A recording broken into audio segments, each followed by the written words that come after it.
ഞാൻ ഈ ഒരു വർഷം മുന്നത്തെ ഇന്നെ കുറിച്ച് പറഞ്ഞതാ. I was lazy. ഞാൻ പോണിന് അഡിക്റ്റ് ആയിരുന്നു, ഞാൻ ഡ്രഗ്സിന് അഡിക്റ്റ് ആയിരുന്നു. അതിന്റെ പാരൻസ് പറയണതൊന്നും അങ്ങനെ രീതിയിൽ അനുസരിക്കില്ലായിരുന്നു, അല്ലെങ്കിൽ അവർക്ക് വാല്യൂ കൊടുക്കില്ലായിരുന്നു. ഒരു ലൂസറായി, ഒരു സെൽഫ് കൺട്രോളും ഇല്ലാതെ അങ്ങനെ ജീവിച്ചു പോകായിരുന്നു. സോ ഇപ്പൊ തന്നെ നോക്കുകയാണെങ്കിലോ, ഞാൻ ഇപ്പൊ എന്റെ സെൽഫ് കൺട്രോളറാണ്. I stopped porn addiction and drug addiction. Also I started living my life. So in this video I talk about how to control your self wisely. നിങ്ങളുടെ ചാനലിൽ പുതിയതാണെന്നുണ്ടെങ്കിൽ my name is Mubashir. I talk about self improvement. So let's go to the video. Firstly നമുക്ക് എന്തുകൊണ്ടാണ്, പ്രത്യേകിച്ച് നമ്മളിപ്പോഴത്തെ ഈ modern സൊസൈറ്റിക്ക് എന്തുകൊണ്ടാണ് ഈ ഒരു സെൽഫ് കൺട്രോൾ ഇല്ലാതെ പോയത്, അല്ലെങ്കിൽ നമുക്കത് ഉണ്ടാക്കിയെടുക്കാൻ വയ്ക്കാത്തത്, അല്ലെങ്കിൽ ഓർമ്മ വെച്ച കാലം മുതൽ നമ്മളെന്തൊരു ബാഡ് ഹാബിറ്റ്സിൽ പെട്ടുപോയി കഴിഞ്ഞാൽ നമുക്ക് അതിന് സെൽഫ് കൺട്രോൾ ഇല്ല. അങ്ങനത്തെ സംഭവം എന്തുകൊണ്ടില്ല എന്നത് ഞാൻ പറഞ്ഞുതരാം. ഫസ്റ്റ്ലി ഇതിന്റെ മെയിൻ റീസൺ ആണ് യുവർ എൻവയോൺമെന്റ്. നിങ്ങളെ ഫാമിലി മെമ്പേഴ്സ് ആവാം, നിങ്ങളെ ഫ്രണ്ട്സ് ആവാം, നിങ്ങളെ കൊളീജേഴ്സ് ആവാം, ആരായാലും നിങ്ങളെ ചുറ്റുപാടുള്ള ആൾക്കാർ ഒരു 80% കാരണക്കാരാവേണ്ടതിൽ. അതായത് you are the average of 5 people you spend time with എന്നല്ലേ. നമ്മൾ ആരുടെ കൂടെയാണ് ടൈം സ്പെൻഡ് ചെയ്യുന്നത്, നമ്മൾ ആരുടെ കൂടെയാണ് ജീവിക്കണത്, നമ്മൾ ആരുടെ കൂടെ പർപ്പസിന് വേണ്ടിയിട്ടൊക്കെ നമ്മൾ ജീവിക്കണത് എന്നതിൻ്റെ ഒക്കെ ഓലൊക്കെ ഒരു ആവറേജ് ആയി നമ്മളെ പോലും അറിയാതെ ഓട്ടോമാറ്റിക്കായിട്ട് നമ്മൾ ഇങ്ങനെ മാറിക്കൊണ്ടിരിക്കും. ഞാൻ ഉദ്ദേശിക്കുന്നത് നിങ്ങളുടെ ഫ്രണ്ട്സ് ബാഡായിട്ടെന്നല്ല, അല്ലെങ്കിൽ എൻ്റെ ഫ്രണ്ട്സ് ബാഡായിട്ട് അങ്ങനെയല്ല. നമ്മളിപ്പോൾ നല്ല ആൾക്കാരുടെ കൂടി കഴിഞ്ഞാൽ നമ്മൾ ഓട്ടോമാറ്റിക്കായിട്ട് നമ്മൾ പോലും അറിയാതെ അങ്ങനത്തെ ഒരാളായി മാറും. നമ്മളിപ്പോൾ നല്ല ബിസിനസ്സിനെ കുറിച്ച് ചർച്ച ചെയ്യണേ, പൈസനെ കുറിച്ച് ചർച്ച ചെയ്യുന്ന ആൾക്കാരായിട്ട് കണക്ട് ചെയ്ത് കഴിഞ്ഞാൽ നമ്മൾ ഓട്ടോമാറ്റിക്കായിട്ട് അതിനുള്ള വഴി കണ്ടെത്തി ഓലമാരി ആവാൻ നോക്കും. നേരെ മറിച്ച് നമ്മളൊരു average full bad habits, full porn അഡിക്ഷനൊക്കെ ആയി നടക്കുന്ന ഫ്രണ്ട്സ് ചങ്ങായിമാരപ്പാണ് നമ്മൾ നടക്കണമെന്നുണ്ടെങ്കിൽ ഓട്ടോമാറ്റിക്കായിട്ട് ആ സംഭവങ്ങളൊക്കെ നമ്മുടെ ലൈഫിലും വരും. വീണ്ടും പറയാണ്, ഞാൻ ഇവിടെ ആരും കുറ്റം പറയല്ല, അല്ലെങ്കിൽ ഫ്രണ്ട്സിനൊക്കെ കുറ്റം പറയില്ല. ജസ്റ്റ് നിങ്ങൾ തന്നെ കുറച്ചൊന്ന് ചിന്തിച്ച് നോക്കി. നിങ്ങളിപ്പോൾ എന്തെങ്കിലും നിങ്ങളുടെ ലൈഫിൽ ബാഡ് ഹാബിറ്റ്സ് ഉണ്ടെങ്കിൽ, ലൈക്ക് എന്തായിക്കോട്ടെ, ഇപ്പോൾ ഒരു റെസ്പോൺസിബിലിറ്റി അതിങ്ങനെ അലഞ്ഞു തിരിഞ്ഞ് ലേസിനെസ് ആയി നടക്കുന്ന ഒരാളോ, അല്ലെങ്കിൽ ഡ്രഗ്സ് യൂസ് ചെയ്യുന്ന ഒരാളോ, ഫോണ് കാണുന്ന ഒരാളോ, നിങ്ങൾക്ക് എന്ത് ലൈഫിലൊരു ബാഡ് ഹാബിറ്റ്സ് ഉണ്ടെങ്കിലും ജസ്റ്റ് അതിൻ്റെ ഒരു ഫൗണ്ടേഷൻ നിങ്ങൾ ആലോചിച്ച് നോക്കി. എവിടെ നിന്ന് നിങ്ങൾക്ക് ആ സംഭവം കിട്ടിയത്? ഒന്നെങ്കിൽ നിങ്ങൾക്ക് നിങ്ങളെ ഫ്രണ്ട്സിൻ്റെ ഒക്കെ അതിനേക്കാൾ കൂടുതൽ സാധ്യത, അല്ലെങ്കിൽ നിങ്ങളെ ഫാമിലി കസിൻസ് ഉണ്ടാവും, നിങ്ങൾ അതേ ഏജില്ലേ, അങ്ങനത്തെ ആൾക്കാരിനേക്കാൾ നിങ്ങൾക്ക് ഈ ബാഡ് ഹാബിറ്റ്സ് നിങ്ങൾക്ക് നിങ്ങളെ ലൈഫിലേക്ക് ഫോളോ ചെയ്യാൻ വേണ്ടിയിട്ട് കിട്ടിയത്. ഞാൻ വീണ്ടും പറയുകയാണ്, ഈ ഒരു ഫ്രണ്ട്സിനെ ഒരാൾ ഞാൻ ബാഡാക്കി പറയല്ല, ഇതന്നെയാണ് എൻ്റെ ലൈഫിലും സംഭവിച്ചത്. ഞാൻ ഓർമ്മ വെച്ച കാലം മുതലേ നടന്നിരുന്നത്, അല്ലെങ്കിൽ ടൈം സ്പെൻഡ് ചെയ്തിരുന്നത് ഇങ്ങനത്തെ ടൈപ്പ് ഓഫ് ഫ്രണ്ട്സിൻ്റെ കൂടെ ആയിരുന്നു. ഫുൾ ബാഡ് ഹാബിറ്റ്സ്, ഫുൾ വുമണിനെ കുറിച്ച് ചർച്ച ചെയ്യണേ, ഫുൾ ഒരു റെസ്പോൺസിബിലിറ്റീസ് അല്ലാത്ത ഇങ്ങനെ ഫുൾ ടൈം എൻജോയ്മെന്റ് പറഞ്ഞ് നടക്കുന്ന ഫ്രണ്ട്സിന്റെ ഗ്രൂപ്പിലായിരുന്നു ഞാനുണ്ടായിരുന്നത്. ഇപ്പോൾ ഒരു 1 year അല്ലെങ്കിൽ ഒരു 1.5 year 2 year ഒക്കെ മുന്നേ ഞാൻ എൻ്റെ ലൈഫിൽ ഇമ്പ്രൂവ്മെന്റ്സ് എനിക്ക് വേണം, ചേഞ്ചസ് എനിക്ക് വേണം, ഇങ്ങനെ നടന്നാൽ പോരാന്ന് മനസ്സിലായപ്പോഴാണ് ഞാൻ ഓലപ്പോൾ എല്ലാം ടൈം സ്പെൻഡ് ചെയ്യുന്നത് കുറച്ച് ഞാൻ വല്ല പുറത്തൊക്കെ ഇറങ്ങണത്, ഇങ്ങനെ നാട്ടിൽ ഇറങ്ങണ സംഭവങ്ങളൊക്കെ നിർത്തി, ആവശ്യമില്ലാതെ ഇങ്ങനെ ഇറങ്ങണതൊക്കെ നിർത്തി ഓട്ടോമാറ്റിക്കായി ഞാൻ എൻ്റെ കാര്യങ്ങൾക്ക് ഫോക്കസ് ചെയ്തെടുത്ത് ഗോൾ സെറ്റ് ചെയ്തെടുത്തതിനും വേണ്ടി വർക്ക് ചെയ്ത് തുടങ്ങിയപ്പോഴാണ് ഞാനും എൻ്റെ ബാഡ് ഹാബിറ്റ്സ് ഞാൻ പോലും അറിയാതെ എൻ്റെ ലൈഫിൽ നിന്ന് ഇങ്ങനെ മാറി ഞാനൊരു സെൽഫ് കൺട്രോളിലേക്ക് എത്തിയത്. സോ അപ്പോൾ എനിക്ക് നിങ്ങളോട് പറയാനുള്ളത്, ഫസ്റ്റ് ഫിക്സ് യുവർ എൻവയോൺമെന്റ്. നിങ്ങളെ ഫ്രണ്ട്സിൻ്റെ സാലറി എത്രയാണോ അതിനെ ഡിപ്പെൻഡ് ചെയ്തിട്ടേക്കാരം നിങ്ങളെ സാലറി. നിങ്ങളുടെ ഫ്രണ്ട്സിന് എന്തൊക്കെ വീക്ക്നെസ് ഉണ്ട് ആ സംഭവങ്ങൾ നിങ്ങൾക്കും ഉണ്ടാവും. സാധ്യത ഉണ്ടോ? എല്ലാവർക്കും ഉണ്ടാവില്ല. നിങ്ങളുടെ ഫ്രണ്ട്സിന് എന്തൊക്കെ ബാഡ് ഹാബിറ്റ്സ് ഉണ്ട് ആ ഒരു 80% ആ ബാഡ് ഹാബിറ്റ്സ് നിങ്ങളുടെ ലൈഫിലും ഉണ്ടാവും. ഞാൻ വീണ്ടും ചില ഗ്രൂപ്പിലൊക്കെ ഉണ്ടാവും, നല്ല ബാഡായിട്ടുള്ള ഗ്രൂപ്പിൽ 2-3 ആൾക്കാർ നല്ലതായി നടക്കുന്ന ആൾക്കാർ അങ്ങനെ ഉണ്ടാവും. ബട്ട് ഞാൻ പറഞ്ഞു വരുന്നത് മിക്ക ആൾക്കാർക്കും ഈ ബാഡ് ഹാബിറ്റ്സ് കിട്ടും. അപ്പോൾ നിങ്ങൾ കാര്യത്തിൽ ഫോക്കസ് ചെയ്യുമ്പോൾ, അപ്പോൾ നിങ്ങൾ ഇപ്പോൾ ചോദിച്ചിട്ടുണ്ടാവും എങ്ങനെ ഇപ്പം നമുക്ക് ഒറ്റയടിക്ക് നമ്മളെ ഇതുവരെ നടന്ന ഫ്രണ്ട്സ് ഗ്രൂപ്പിനെ കട്ട് ചെയ്യും എന്നാണത് ഈ പറയുന്നത് കാര്യങ്ങൾ ചിന്തിക്കുന്നത്. ഇന്നോ നിങ്ങൾ ജസ്റ്റ് എന്ത് ചെയ്താൽ മതി, നിങ്ങൾ അങ്ങനത്തെ ഫ്രണ്ട്സിന് പോയി കണ്ട് നമുക്ക് ഒരാളിൽ പോയി കണ്ട് കട്ട് ചെയ്യാനോ, നമ്മളപ്പോൾ ലൈഫിൽ ഇതുവരെ നമുക്ക് കുറേ കാര്യങ്ങൾക്ക് സപ്പോർട്ട് ചെയ്ത ആൾക്കാരൊക്കെ ഈ കാര്യം ഒലിക്കരുത്. ഞാൻ ഉദ്ദേശിക്കുന്നത് പോലെ ലൈഫിൽ നിന്നേ കട്ട് ചെയ്യാനല്ല, നിങ്ങളെ കാര്യങ്ങൾക്ക് ഫോക്കസ് ചെയ്യാൻ, നിങ്ങൾക്ക് നിങ്ങളെ ലൈഫിൽ നിങ്ങൾക്ക് വേണ്ടി കൂടുതൽ ടൈം സ്പെൻഡ് ചെയ്യാൻ നിൽക്കുമ്പോൾ ഓട്ടോമാറ്റിക്കായിട്ട് ഓല് നിങ്ങളെ കട്ട് ചെയ്യും. പിന്നെ നല്ല കാര്യങ്ങൾക്ക് മാത്രമേ ഓല് നിങ്ങളെ വിളിക്കുള്ളൂ. സോ അങ്ങനെ ചെയ്താൽ മതി. ഇപ്പം നിങ്ങൾക്ക് നിങ്ങളുടെ ഉള്ളിൽ ഒരു ഡൗട്ട് ആയി കാരണം, അപ്പം ഈ നമ്മുടെ ചില നാട്ടിലൊക്കെ ഉണ്ടാവുമല്ലോ, ഈ പുറത്തൊക്കെ ഒന്നും ഇറങ്ങാതെ ഒരു CBSE മോഡലൊക്കെ ചെക്കന്മാർ ഒരു പെരിയിൽ തന്നെ നിൽക്കാൻ, ഓൽക്ക് ഫ്രണ്ട്സ് ഗ്രൂപ്പോ എൻവയോൺമെന്റോ ഓൽക്ക് കൊളീജേഴ്സോ ഒന്നും ഉണ്ടാവില്ലോ, ഫ്രണ്ട്സ് ഗ്രൂപ്പിലൊന്നും ഉണ്ടാവില്ല. ബട്ട് ഓൽക്കും ഉണ്ടാവും ഇങ്ങനത്തെ സെൽഫ് കൺട്രോൾ ഇല്ലായ്മ, ലേസിനെസ്, ബാഡ് ഹാബിറ്റ്സ്, അങ്ങനത്തെ എല്ലാ ആൾക്കാരും ഉണ്ട്. Yes, it's A true. അങ്ങനെയുള്ള ആൾക്കാരുണ്ട്. സോ അപ്പോൾ ഓൾക്കുള്ള സൊല്യൂഷൻസും എല്ലാവർക്കും ഉള്ളൊരു സൊല്യൂഷൻസ്, അതായത് എങ്ങനെ നമുക്ക് ലേസിനെസ് മാറ്റാം, സെൽഫ് കൺട്രോൾ എല്ലായ്മ എങ്ങനെ മാറ്റാം, ഈ പോൺ അഡിക്ഷൻ, ഡ്രഗ് അഡിക്ഷൻ, ഇതൊക്കെ നിർത്താൻ മെയിനായിട്ട് ഞാൻ 2 സംഭവങ്ങൾ പറഞ്ഞത്. അതിൽ ഫസ്റ്റത്തെ സൊല്യൂഷൻ ആണ് first fix your sleep.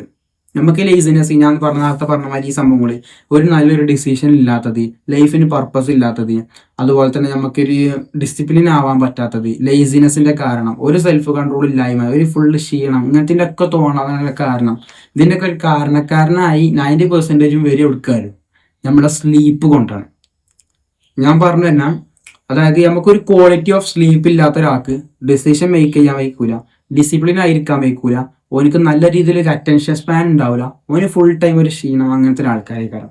Quality of sleep കൊണ്ട് ഞാൻ ഉദ്ദേശിക്കുന്നത് 10-12 മണിക്കൂർ കടന്നുറങ്ങുക എന്നല്ല, ജസ്റ്റ് ഒരു സ്ലീപ്പിന്റെ ക്വാളിറ്റി കൂട്ടുക. സ്ലീപ്പിന്റെ ക്വാളിറ്റി കൂട്ടാൻ ഞാൻ മെയിനായിട്ട് 3 സംഭവങ്ങൾ പറയാം.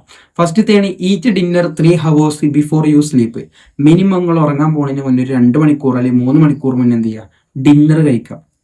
ഇതിന്റെ ബെനിഫിറ്റ് എന്താ വെച്ചാൽ, നമ്മൾ ഫുഡ് കഴിച്ചാൽ മിനിമം ഒരു 2.5-3 മണിക്കൂറൊക്കെ നമുക്ക് മിനിമം അത് ഡൈജസ്റ്റ് ചെയ്യാൻ വേണം. അപ്പൊ ഡൈജസ്റ്റ് ആവാതെ നമ്മൾ ഫുഡ് കഴിച്ച് കിടന്നാലോ ഓട്ടോമാറ്റിക് ആയിട്ട് നമ്മുടെ സ്ലീപ്പിന്റെ ക്വാളിറ്റി അവിടെ പ്രിവെന്റ് ചെയ്യണം.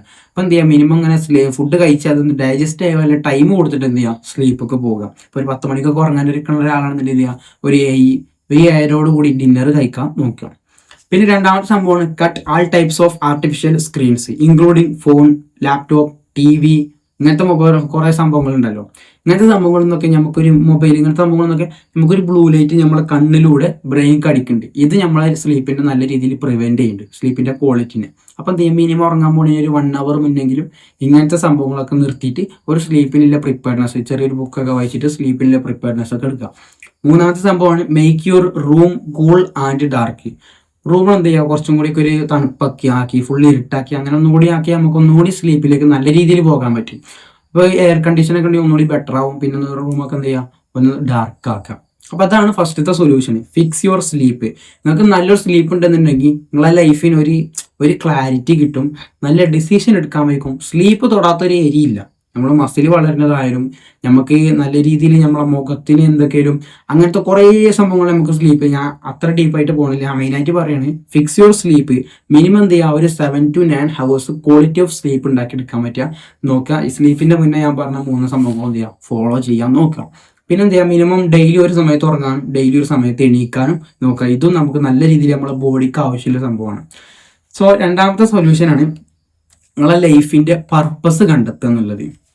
അതായത് ലൈഫിൽ നിങ്ങൾ ജസ്റ്റ് ഒന്ന് ചിന്തിച്ച് നോക്കിയും, നിങ്ങളിപ്പോൾ ഞാൻ നേരത്തെ പറഞ്ഞ മാതിരി നമുക്ക് എന്ത് ബാഡ് ഹാബിറ്റ്സ് ഉണ്ടെന്നുണ്ടെങ്കിലും, അതായത് ഇപ്പോൾ ഏത് ബാഡ് ഹാബിറ്റ്സ് ആയിക്കോട്ടെ, ഏത് ബാഡ് ഹാബിറ്റ്സും നമ്മൾ ചെയ്യുക എപ്പോഴാണ് അറിയോ നിങ്ങൾക്ക്, ഞാൻ ഇൻക്ലൂഡിങ് മീ, ഞാൻ ചെയ്യുകയാണെങ്കിലും നമ്മളൊക്കെ ചെയ്യുകയാണെങ്കിൽ എപ്പോഴാണ് ചെയ്യുക അറിയോ, നമുക്ക് ഫ്രീ ടൈം കിട്ടുമ്പോഴാണ്. മേ ബി നമുക്കിപ്പോൾ ഒരു സംഭവങ്ങൾ വർക്ക് ചെയ്യാനില്ല, നമുക്ക് കുറേ ടാസ്കുകളോ ഹാബിറ്റ്സോ ഒന്നും ചെയ്യാനില്ല, നമ്മൾ ഫുൾ ഫ്രീ ആണ്. അങ്ങനെ ആകുമ്പോൾ ഓട്ടോമാറ്റിക് ആയിട്ട് ഫ്രണ്ട്സിൻ്റെ അടുത്ത് പോയി ഡ്രഗ് യൂസ് ചെയ്യാനും ഫോൺ കാണാനും മറ്റുള്ള ആൾക്കാരെ ബ്ലെയിം ചെയ്യാനൊക്കെ നമുക്ക് ഫ്രീ ടൈം കിട്ടുമ്പോൾ നമ്മളത് ഓട്ടോമാറ്റിക് ആയിട്ട് ചെയ്യും. സോ അപ്പോൾ നിങ്ങൾ ചെയ്യേണ്ടതെന്ന് വെച്ച് കഴിഞ്ഞാൽ, അപ്പോൾ ലൈഫിനൊരു പർപ്പസിലൊരാൾ ഓട്ടോമാറ്റിക് ആയിട്ട് മൂപ്പർക്ക് ഗോൾസ് ഉണ്ടാവും. ഗോൾസ് ഉണ്ടെങ്കിൽ ഓട്ടോമാറ്റിക് ആയിട്ട് മൂപ്പർക്ക് കുറെ വർക്ക് കംപ്ലീറ്റ് ചെയ്യാണ്ടാവും, കുറെ ടാസ്കുകൾ ചെയ്ത് തീർക്കാണ്ടാവും. അപ്പോൾ ഓട്ടോമാറ്റിക് ആയിട്ട് മൂപ്പർക്ക് ഫ്രീ ടൈം കിട്ടൂല. ഫ്രീ ടൈം കിട്ടാത്തതുകൊണ്ട് എന്ത് ചെയ്യൂല, ഇങ്ങനത്തെ ബാഡ് ഹാബിറ്റ്സ് നിന്ന് പരമാവധി മൂപ്പര് മാറി നിൽക്കും, മൂപ്പര് പോലും അറിയാതെ. അപ്പോൾ എന്ത് ചെയ്യാം, നമ്മുടെ ലൈഫിൽ ഇപ്പോൾ എന്നെ സംബന്ധിച്ചിടത്തോളം എനിക്കൊരു ലൈഫിൽ പർപ്പസ് ഉണ്ട്, അതുപോലെ തന്നെ ആ ഒരു ഗോൾസ് ഉണ്ട്. ആ ഗോൾസിനും വേണ്ടി അപ്പോൾ ഒരു ദിവസത്തിൽ ഞാൻ ടു ഡു ലിസ്റ്റ് ഉണ്ടാക്കും. ഇത് രാവിലെ എണീറ്റ ഉടനെ ഇത് ചെയ്യണം, അത് ചെയ്യണം. അപ്പം എൻ്റെ ഞാൻ രാവിലെ എണീറ്റ് വൈകുന്നേരം കിടക്കണ വരെ എന്താണ്, എൻ്റെ ലൈഫിൽ ഓരോ കാര്യങ്ങൾ എനിക്ക് ചെയ്ത് തീർക്കാണ്ട് ഞാൻ കുറേ സംഭവങ്ങളായിട്ട് ബിസിയാണ്. അപ്പോൾ നേരെ മറിച്ച് അതിൽ എനിക്ക് ഫോൺ കാണാനോ ഡ്രഗ് യൂസ് ചെയ്യാനോ മറ്റുള്ള ആൾക്കാരെ ബ്ലെയിം ചെയ്യാനോ എനിക്ക് ടൈമില്ല. എനിക്ക് ഫ്രീ ടൈം അലോ ചെയ്തിട്ടില്ല. അതിൽ കുറേ എനിക്ക് വർക്ക് ചെയ്യാണ്ട്. അപ്പോൾ എന്ത് ചെയ്യുക, ഓട്ടോമാറ്റിക് ആയിട്ട് ഗോൾസ് ഉണ്ടെങ്കിൽ നമുക്ക് ലൈഫിൽ പർപ്പസ് ഉണ്ടെങ്കിൽ നമുക്ക് ഗോൾസ് ഉണ്ടാവും. ഗോൾസ് ഉണ്ടെങ്കിൽ നമുക്ക് വർക്ക് ചെയ്യാണ്ടാവും. വർക്ക് ചെയ്യാണ്ടെങ്കിൽ നമുക്ക് ഫ്രീ ടൈം ഉണ്ടാവില്ല. ഫ്രീ ടൈം ഇല്ലെങ്കിൽ നമ്മൾ പരമാവധി ബാഡ് ഹാബിറ്റ്സിൽ നമുക്ക് മാറി നിൽക്കാൻ പറ്റും. സോ അപ്പോൾ നിങ്ങളോട് പറയാനുള്ളത് തന്നെയാണ്, find purpose in your life. ലൈഫിന്റെ പർപ്പസ് കണ്ടെത്തുക പറഞ്ഞാൽ വലിയ ഈസിയിൽ പരിപാടിയൊന്നുമില്ല. ചില ആൾക്കാർക്ക് ഇത് ഈസി ആയി, കാരണം ചില ആൾക്ക് ജന്മം മുതലേ അങ്ങനെ ഈസിയിലെ സംഭവങ്ങളുണ്ടാവും. പർപ്പസ് കൊണ്ട് ഉദ്ദേശിക്കുന്നത് നമുക്ക് ഇഷ്ടപ്പെട്ട കാര്യങ്ങൾ ചെയ്തു തുടങ്ങിയാൽ തന്നെ നമുക്ക് ലൈഫിന്റെ പർപ്പസ് എന്താണെന്ന് നമുക്ക് മനസ്സിലാവും.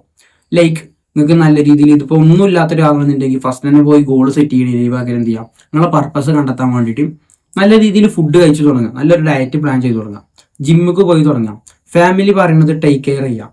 ഫിനാൻഷ്യലായിട്ട് നിങ്ങളെ കയ്യിലുണ്ടെന്നുണ്ടെങ്കിൽ പോലെ ഹെൽപ്പ് ചെയ്യാം, മറ്റുള്ള ആൾക്കാരെ ഹെൽപ്പ് ചെയ്യാം. ഒരു നല്ലൊരു ബെറ്റർ ആയിട്ടുള്ള ഒരു വേർഷനിലേക്ക് എപ്പോഴും ഇങ്ങനെ മാറിക്കൊണ്ടിരിക്കാം. നല്ല നല്ല ബുക്കുകൾ വായിക്കുക. നിങ്ങൾക്ക് എന്തിനെ കുറിച്ചാണ് പഠിക്കാൻ ആഗ്രഹം, പൈസനെ കുറിച്ചോ ബിസിനസ്സിനെ കുറിച്ചോ കണ്ടന്റ് ക്രിയേഷനെ കുറിച്ചോ, ആ സംഭവങ്ങൾ എപ്പോഴും പഠിച്ച് ഇങ്ങനെ നമ്മൾ ഓരോ സംഭവം ബുക്ക് വായിച്ച് അങ്ങനെ അങ്ങനെ നമ്മളെ ലൈഫിൽ ഇമ്പ്രൂവ്മെന്റ്സ് ചേഞ്ചസ് ഇങ്ങനെ വരുത്തി ഇങ്ങനെ വരുമ്പോൾ നമുക്കൊരു ക്ലാരിറ്റി കിട്ടും. നമ്മൾ എവിടെ പൊസിഷൻ ചെയ്യണം, നമുക്ക് എന്ത് വാല്യൂ വേൾഡിന് കൊടുക്കാൻ പറ്റും, അങ്ങനെ ആ വാല്യൂ ക്രിയേഷനോട് നിങ്ങൾക്ക് പൈസ ഉണ്ടാക്കാൻ പറ്റും. അപ്പോൾ ഓട്ടോമാറ്റിക്കായി നിങ്ങളെ ലൈഫിന് ഒരു പർപ്പസും വരും. സോ അപ്പോൾ വീഡിയോ വൈൻഡ് അപ്പ് ചെയ്യാണ്. അപ്പോൾ നിങ്ങളെ ലൈഫിൽ ചേഞ്ചസ് ഇമ്പ്രൂവ്മെന്റ്സ് ഒക്കെ വരുത്താൻ ആഗ്രഹമുള്ള ഒരാളാണെന്നുണ്ടെങ്കിൽ just subscribe for more videos. See you in the another video.